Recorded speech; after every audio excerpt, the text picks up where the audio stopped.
नमस्कार दोस्तों, एक बार फिर से आपका स्वागत है। ये एक हिंदी का बहुत इम्पोर्टेंट सेट है। उत्तर प्रदेश शिक्षक पात्रता परीक्षा में ये 2017 में आया हुआ है। प्राइमरी का एक सेट है, 30 क्वेश्चन है इसमें। वेरी इंपॉर्टेंट सेट है, इसके बारे में थोड़ा सा हम जानेंगे। ऑब्जेक्टिव जो 30 ऑब्जेक्टिव करेंगे, उसके अलावा उसके मिलते जुलते चीज़ों को भी हम कवर करने की कोशिश करेंगे। क्या है पहला क्वेश्चन, देखिए। निम्नलिखित में से मौखिक अभिव्यक्ति का रूप है, तो मौखिक है आशु भाषण, याद कर लीजिए। जो मौखिक अभिव्यक्ति है वो आशु भाषण है। आशु भाषण मौखिक अभिव्यक्ति का एक रूप है। आशु भाषण क्या होता है? आशु भाषण भाषा का वह तरीका होता है जिसमें भाषणकर्ता को भाषण के ठीक पूर्व विषय बताया जाता है। शेष सभी लेखन से संबंधित है। यानी ये बोलना चाह रहा है कि जो आशु भाषण है, आशु भाषण एक ऐसा भाषण होता है कि कोई प्रोग्राम चल रहा है, उस प्रोग्राम में किसी व्यक्ति को खड़ा कर दिया गया और तुरंत आपसे कहा गया कि आपको इस टॉपिक पर बोलना है, उसको बोलते हैं आशु भाषण। बाकी श्रुतलेख, सुलेख और शुद्ध वर्तन ये लिखित अभिव्यक्ति से संबंधित है। नेक्स्ट है आपका, हिंदी भाषा में कितनी बोलियां हैं? तो हिंदी भाषा में 18 बोलियां होती हैं। जैसे हिंदी भाषा में 18 बोलियां होती हैं, हिंदी को 5 उपभाषाओं में व्यक्त किया गया है, जो इस प्रकार है। सबसे पहले पूर्वी हिंदी। पूर्वी हिंदी की बात करें तो बघेली, छत्तीसगढ़, छत्तीसगढ़ी, अवधी। पश्चिम में ब्रजभाषा, खड़ी बोली, बुंदेलखंडी, कन्नौजी एवं बांगरू। बिहारी हिंदी में मैथिली, पगही एवं भोजपुरी। राजस्थान हिंदी में मालवी, मेवाती, मारवाड़ी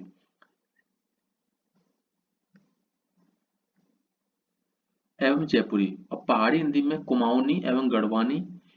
इनकी बोलियों को मिलाकर 17 बोली होती हैं। गिन लीजिए आप। पूर्वी हिंदी में 1 तो 3, पश्चिमी में 3, 4, 5, 6, 7, 8, 9, 10, 11, 12, 13, 14, 15, 16, 17, 17 बोलियां होगी।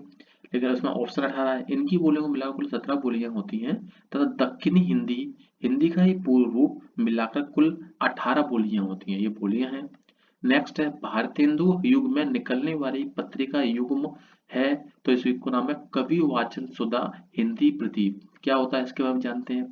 कवि वाचन सुधा हिंदी प्रदीप पत्रिका युग्म भारतेंदु युग में प्रकाशित पत्रिका युग्म है।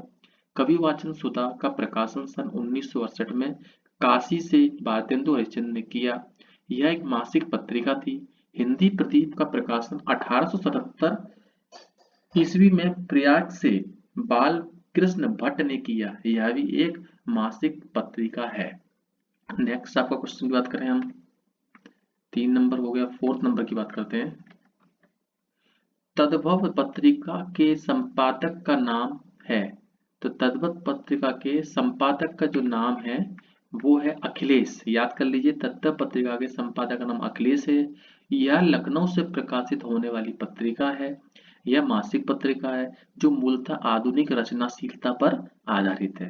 नेक्स्ट क्वेश्चन है आपका, 12 वर्ष लोग कुकर जीवे अरु तेरा लो जियो सिहार। यह पंक्ति किसकी है? यह पंक्ति है जगदीश जी की। क्या कहना चाह रहे हैं इस पंक्ति में? यह पंक्ति जान जगनीश जगनिक कृत परमाल रासो, जिसे आला खंड से है। यह ग्रंथ आला छंद में रचित तथा वीरों में उत्साह जगाने वाला है। विद्यावती की कृतियों कीर्ति माँ कला, कीर्ति पताका तथा पदावली है। चंद बरदाई ने पृथ्वीराज रासो की रचना की तथा नरपति नारायण ने बीसल देव रासो नामक ग्रंथ की रचना करी। देखिए एक एक क्वेश्चन इसमें बहुत इंपॉर्टेंट हो रहा है। क्वेश्चन ये है, एक तो पंक्ति क्लियर होगी, पंक्ति किसकी है? तो ये पंक्ति जगदीश जी की है। जो क्वेश्चन कहाँ से ली है, वो आला खंड से ली है। और यह एक ग्रंथ है, आला छंद में रचित, वीरों में उत्साह जगाने के लिए किया जाता है। दूसरा इसमें विद्यावती, जो इसमें ऑप्शन है विद्यावती की कृतियां नाम दे दिया, कीर्ति कला, कीर्ति पताका, पदावली। और चंद्रवरदाई जो व्यक्ति हैं, उन्होंने पृथ्वीराज रासो की रचना करी। नरपति नाला जी ने किसने की? बीसल देव रासो नामक ग्रंथ की रचना करी। इस तरह एक ऑब्जेक्टिव से आपके 3-4 ऑब्जेक्टिव खत्म हो रहे हैं, तो इस पे आप अच्छे से रिवीजन कर लें। 6 नंबर लिखा है, निम्नलिखित में से किस देश में हिंदी भाषा का प्रयोग लिखने एवं बोलने में किया जाता है? तो मॉरिशस ही एक ऐसा देश है जिसमें हिंदी भाषा बोली भी जाती है और लिखी भी जाती है। मॉरिशस देश में हिंदी भाषा का प्रयोग लिखने एवं बोलने में किया जाता है। अंग्रेजी वहाँ की राजभाषा है। मॉरिशस में हिंदी का इतिहास 150 वर्ष पुराना है। साहित्य, पत्रकारिता, दूरदर्शन, रेडियो, शिक्षण माध्यम इत्यादि में हिंदी को अपना कर मॉरिशस ने हिंदी का खूब विकास किया है। 7 नंबर लिखा है सूर सागर किस भाषा की रचना है? तो आप याद कर लीजिए, सूर सागर जो है आपकी ब्रज भाषा की रचना है। सूर सागर की भाषा ब्रज है। सूर सागर सूरदास के कृष्ण भक्ति से युक्त पदों का संग्रह है। इसके प्रथम 9 स्कंद संक्षिप्त तथा दसम स्कंद का अति विस्तृत है। इसमें भक्ति का प्राधान्य है। कृष्ण की बाल लीलाओं तथा भ्रमर गीत का संलग्न है। विदित हो कि अवधि में तुलसी द्वारा रचित रामचरितमानस की भाषा है। ऐसे प्रसिद्ध है कि ब्रज भाषा कृष्ण काव्य की तथा अवधि भाषा राम काव्य की प्रमुख भाषा रही है। 8वां क्वेश्चन है, वीरों का कैसा उपसर्ग किसका है? सुभद्रा कुमारी चौहान जी का है। क्या है? सुभद्रा कुमारी चौहान जी का। सुमित्रा मत कर देना, सुभद्रा, कंफ्यूजन होता है दोनों ऑप्शन में। सुभद्रा। वीरों का कैसा हो वसंत सुभद्रा कुमारी चौहान द्वारा रचित एक लब्ध प्रतिष्ठा कविता है। ध्यातव्य है कि सुभद्रा कुमारी चौहान वीर रस की एकमात्र कवित्री हैं। झांसी की रानी इनकी अन्य प्रसिद्ध कविता है। त्रिधरा, मुकुल आदि इनके प्रसिद्ध काव्य हैं। 9 नंबर में लिखा है निम्नलिखित में से कौन सी व्याकरण और वर्तनी से शुद्ध भाषा कहलाती है? तो व्याकरण से और शुद्ध से मानक भाषा। मानक भाषा भाषा का आदर्श रूप होती है। यह पूर्णतः परिशिष्ट शुद्ध एवं व्याकरण सम्मत भाषा होती है। मानक भाषा भाषा के स्थिर अवस्था होने के कारण दोषपूर्ण मानी जाती है। भाषा का गुण है सतत परिवर्तनशील एवं प्रभावमयता को बनाए रखना। उक्त गुण जीवंत भाषा में पाए जाते हैं।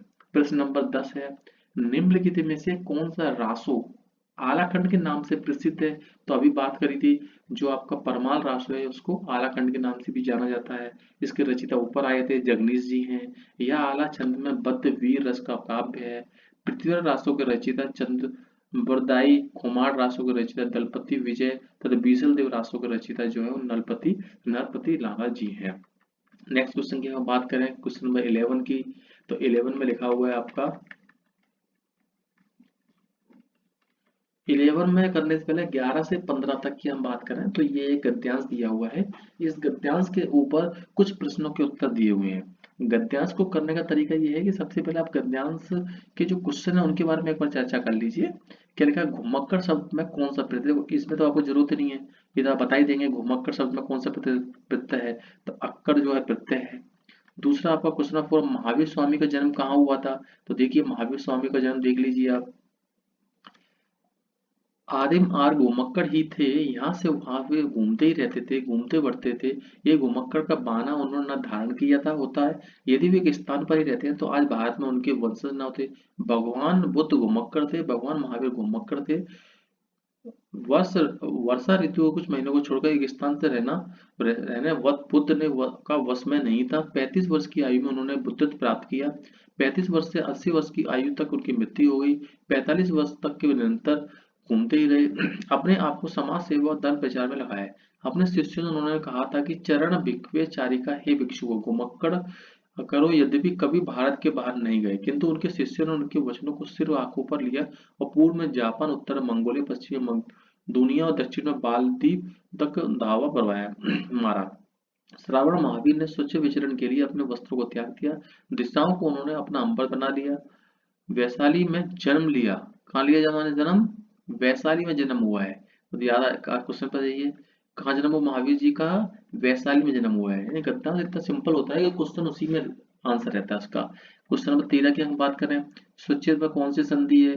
तो सु प्लस, अच्छा ये विसर्ग संधि, वो व्यंजन संधि आ गई, वो हट जाएगा। वी सु, हाँ इसमें संधि क्या हो जाएगी? स्व हो जाएगी। सु कुछ बनेगा ही नहीं, सु करोगे तो छंदन क्या बन जाएगा? कुछ नहीं, तो स्व बनेगा और छंद बनेगा। स्व प्लस छंद मतलब हो गई आपकी व्यंजन संधि हो गई। क्वेश्चन, महात्मा बुद्ध ने जब बुद्धत्व प्राप्त किया तब उनकी अवस्था कैसी थी? अभी उम्र ऊपर पड़ेगी में 35 वर्ष की अवस्था थी उनकी। ये 14 नंबर क्वेश्चन हो गया। 15 नंबर, श्रुति धर्म का क्या अर्थ है? तो श्रुति धर्म का अर्थ है वैदिक धर्म। ये उसी में दिया हुआ है।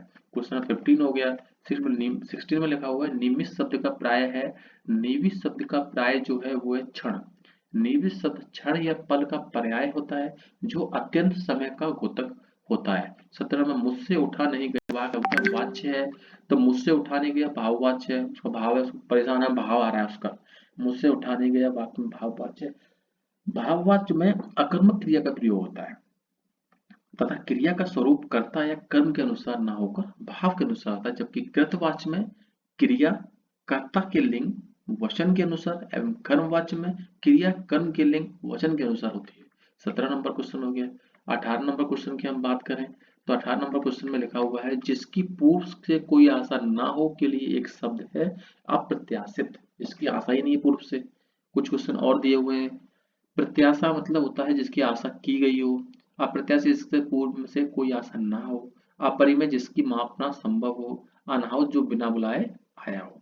गोधूम बोलते हैं, गोधूम गेहूं को बोलते हैं, याद कर लीजिए गोधूम गेहूं का तत्सम शब्द है। इसी तरह गाय का तत्सम गो होता है, गोबर का तत्सम गोमेय होता है, गोधन तत्सम शब्द है, याद कर लीजिए गोधन तत्सम शब्द है, गोधूम का शब्द का तद्भव है, लेकिन गोधन कौन शब्द है, तत्सम। 20 नंबर की बात करें, निष्कपट शब्द का संधि नी प्लस कपट है, पहला वाला हो जाएगा इसमें। अगले क्वेश्चन की बात करें 21 नंबर में, निम्न में से किस शब्द की वर्तनी सही है, तो याद कर लीजिए अनुग्रहित। अनुग्रह, ग्रह जो आता है ये वाला ग्रह नहीं लगेगा, रा ये री की मात्रा लगेगी, अनुग्रहित। तो ये देखो अनु अनु अनु ए बी डी में से एक होगा, तो यहाँ जो है ग्रह ये गलत है, ये भी गलत है, ना छोटी की आएगी और बड़ी की आएगी, सॉरी। उसके बाद बी नंबर में जो गा में जो लगा हुआ है, तो ए और बी में से होने के चांस है, लेकिन ए में अनुग्रह ई मतलब ई की मात्रा री की मात्रा लगेगी, अनुग्रह बी नंबर हुआ। नेक्स्ट क्वेश्चन है अपेक्षा का विश्लेषण विशेषण स्वरूप है अपेक्षित। अपेक्षा भाववाचक संज्ञा स्त्रीलिंग शब्द है, इसमें इत प्रत्यय लगाकर अपेक्षित विश्लेषण बनाया जाता है। अतः स्पष्ट है कि अपेक्षित अपेक्षा का विश्लेषण रूप है, न कि सापेक्ष उपेक्षा या निरपेक्ष। विदित हो कि उपेक्षा अपेक्षा का विपरीतार्थक शब्द है। सात ध्वनि का उच्चारण स्थान कौन सा है, तो ये तालु है। नेक्स्ट क्वेश्चन है 23 नंबर क्वेश्चन। 24 नंबर अत्यंत शब्द में प्रत्यय है अति है, डी नंबर आएगा। उपत्या का अर्थ है, तो उपत्या का अर्थ है आपका पर्वत के पास की भूमि। कुछ क्वेश्चन और जानते हैं। उपत्या का अर्थ है पर्वत के पास की भूमि। सूर्य जिस पर्वत के पीछे से निकलता है उसे उद्यांचल कहते हैं, शेष असंगत है। यानी कि सूर्य जिस पर्वत के पीछे से निकलेगा उसको उद्यांचल बोला जाएगा, उद्यांचल। और उपत्या का होता है पर्वत के पास की भूमि। 26 नंबर लेकर डा का उच्चारण स्थान कौन सा, डा का उच्चारण स्थान था आपका एक मिनट, डा का उच्चारण स्थान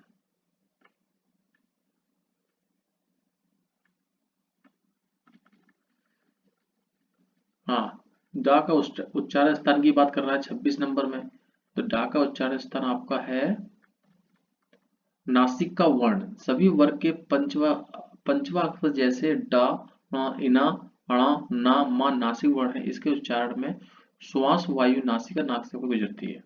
4 गज मल, मल में कौन सा विशेषण है, ये परिणाम बोधक। 4 गज मल में परिणाम बोधक विशेषण है।